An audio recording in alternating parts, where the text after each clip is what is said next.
Good morning, it's Jimmy again, and I've got something new today. Well, I always have something new, right? But this one's quite a rarity. But first, if you like what you've been watching, please do hit subscribe and like, and leave comments below, and make sure you turn on notifications. And don't just turn them on, but make sure you click the extra box that says you'd like to actually be notified with like a bell sound or something, so you know there's something new in the inbox. Anyway, this is a 1991 Geo Storm Hatchback. This is rare. The Storm was introduced for 1990, and it lasted until 1993. It did not, well, originally it came in kind of a liftback form, not this hatchback. The hatchback was added in 91, and well, they only offered it for 2 years, 91, 92, whereas the liftback was offered all the years, 90 through 93.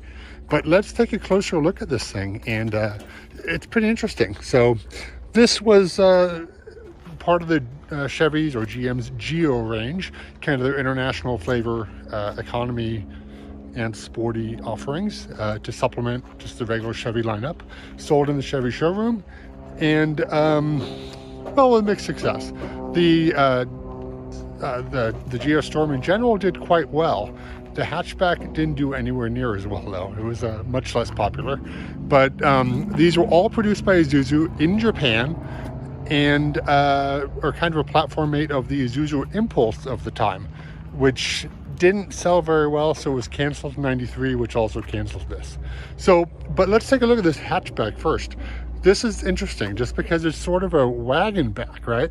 It's a long roof Geo Storm with a solid, well, this is all glass back here. And the hatch is pretty much all glass except for just this plastic trim piece around the back. This one, somebody put a police interceptor badge on it, which is obviously not a Geo Storm police interceptor. That's taken off of a Ford Crown Victoria with the police package.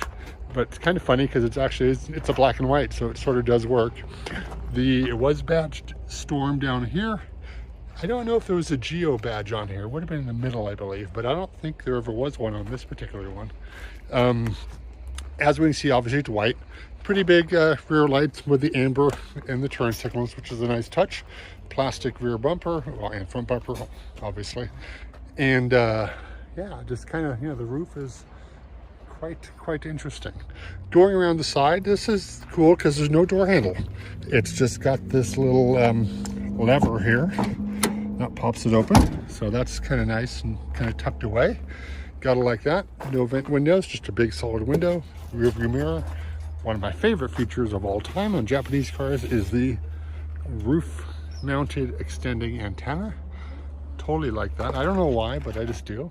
It's much more attractive than a front fender mount. You had on the front semi pop-up headlights. So these things would go up a couple of inches so that you could then see the smaller, tiny steel beams in there. Not bad at all. Pretty sporty front end. Semi-aggressive for a small little sports car, which is, you know, the Geo Storm was meant to be kind of an economy car that looked sporty and kind of felt sporty, and it did to an extent. The pricing was quite good. These were somewhere in the $10,000 to $11,000 range when they were new in 91, which is pretty attractive and quite competitive with other fairly cheap economy imports of the era. Let's go. Let's take a look under the hood, though. So opening the hood, there we go. It's metal, pretty lightweight, not bad. This is a 1.6 liter, 12 valves, so 3 valves per cylinder, single overhead cam engine. There was a double overhead cam engine available in the GSI models, but there was never a GSI of the hatchback. That would have been the liftback only. This produced, oh gosh. Actually, I totally forgot. I'm sorry. Would it have been 90? No, I don't think it was 90. Probably in the 80 horsepower range. I'm not quite sure, actually. Sorry. I'll try and put it below. But anyway, it's just a regular inline 4-cylinder, transversely mounted. This one has a 5-speed automatic or 5-speed manual gearbox. Still very complete here. There's not going to be much call for parts from this car, I don't think, in this junkyard. So it'll probably end up living its life out here and staying pretty much complete. And in case you guys are wondering, we're in Greeley, Colorado, which is northern Colorado, at Anderson's Sales and Salvage, just in case somebody wants something off this. It is a pick and pull yard, so they're not going to pull pieces from you for you. But this all looks in pretty good shape. You've got a Napa belt here, so a fairly quality piece. Looks like this thing was maintained mechanically at least. Gotta like that. But no accident damage on this one, so it's here for some other reason, probably mechanical. Let's open the back hatch and take a look underneath. It's kind of nice with the integrated third brake light right there. Hood's the hatch struts still work. This is actually fairly nicely trimmed. We've got multiple little trim pieces here, so that's not cheap to build rather than just a big kind of one-piece molding. But yeah, it's still the 90s, so the Japanese were building good cars with lots of pieces. So you had a decent sized area back here. There was a spare tire under there, under the rear mat. And I don't really want to touch that. You had a rear seat that folded as one piece, obviously expanding the cargo capacity, making it really kind of a little wagon. Pretty neat. And then you just pull it back down and it will latch in place. Let's take a look at the inside. So we'll use a cool little door handle here. I guess you have to lift up. View of door frames, so actually it makes for a better slamming noise than the frameless windows, although this pretty much looks like it could easily do with a frameless. Kind of would fit in with the overall aesthetic. Had a pretty nice door panel here with the cloth insert, and then this is all actually pretty soft. That's not bad. That's not bad. Remote but not electric controlled mirrors, and then there's the interior. So let's look at the back. We'll look at the back later actually.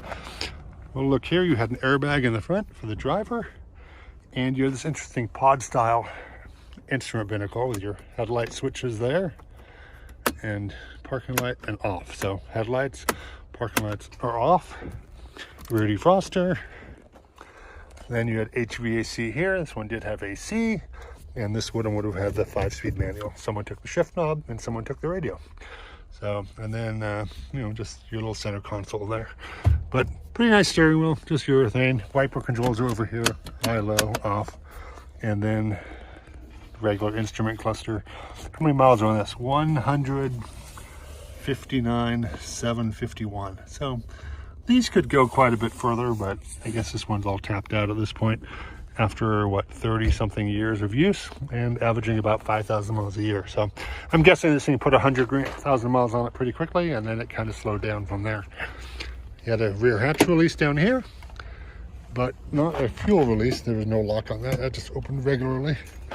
Hood releases down here, and obviously 3 pedals. Somebody modified them with aftermarket covers. Let's go around to the passenger side quickly, because then we can look into the back seat from there. Again, open that, and that's kind of interesting. The B pillar definitely slants quite a bit forward, sort of spacey look and feel there. Pretty modern, like that. Here's the back seat, just a single back seat, molded butt pockets, is that what you call them? For 2 passengers, and then you had speakers obviously around the outside. And then here's the whole interior again, with the benefit of not having a passenger seat installed currently. It's kind of a nice, very low sweeping dash here. That looks good.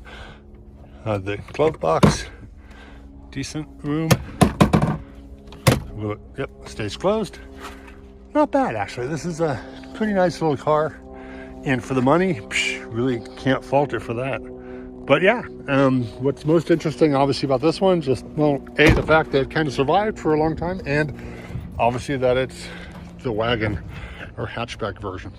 But that was our tour of the 1991 Geo Storm hatchback. So if you liked what you saw, please do subscribe and like, turn on notifications, and we'll keep making these. All right, thank you very much. Bye-bye.